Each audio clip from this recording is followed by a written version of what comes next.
Take it from here, Anne-Marie. Thank you. So this morning we are talking about menstrual equity in Canada. 1 in 3 Canadians who need pads, tampons, and other menstrual products struggle to afford those.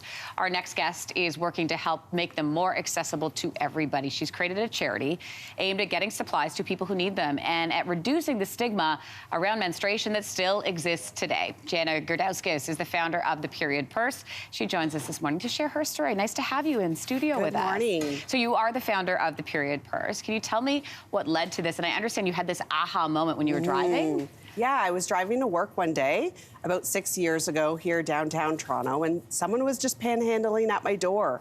And it was right there at that light that I had that aha moment of, what is this person doing on their period? And it's because I sit in my privilege, and I've always been able to afford period products. I'd never thought about that. So I started to have an idea of one period purse beside me and to hand that out next time I saw somebody. And that led to 1 and 11 and 300. And now the Period Purse has donated over 4 million period products in 6 years. Wow, that's incredible. Now, when you handed over that first Period Purse, what was the reaction? It was pretty great. And I hear stories about that they don't get this at shelters or drop-in centers or food banks because it's not something we talk about and not something that's on top of mind that this is needed. Now, the Period Purse was the first Canadian registered charity to deal with menstrual equity. And we said in our intro that 1 in 3 Canadians struggles to pay for products. What does period poverty look like in this country right now? Yeah, so people are really surprised about that people in Canada can't afford sometime in their life to afford period products. And 70% of us are going to miss school or work or social activities because of our period. So, and those numbers are much higher in Indigenous communities because a box of tampons could be $45. What? If it's even available there. Wow. So period poverty is real here.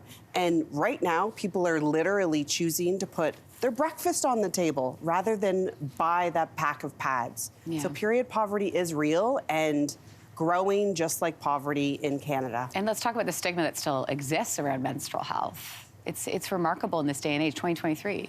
Yeah, stigma. So only half of us are comfortable about talking about periods. And actually, Canada rates one of the lowest countries of being able to, our society's accepting to talk about periods. And when we have that stigma, there's going to be less knowledge around periods and more menstrual health issues because of it. What can we do then? Yeah, so we need to talk about it more. Talk about it. Like we are here. Yep. And now we need to go to work today. Instead of like hiding my tampon up my sleeve, make it normalized, right? Talk about it at the dinner table and discuss different reusable, sustainable options. Because when we talk about it more, we're going to have more policy changes because we want, our blue sky goal is all bathrooms to have free period products because toilet paper is there. Why isn't free period products? And at the dinner table, talk about it with your daughters and your sons. Jana, thanks so much for joining us this morning. Thanks for having me. Hey, thanks for watching. If you liked this, be sure to subscribe here, or you can check out more Your Morning videos right here.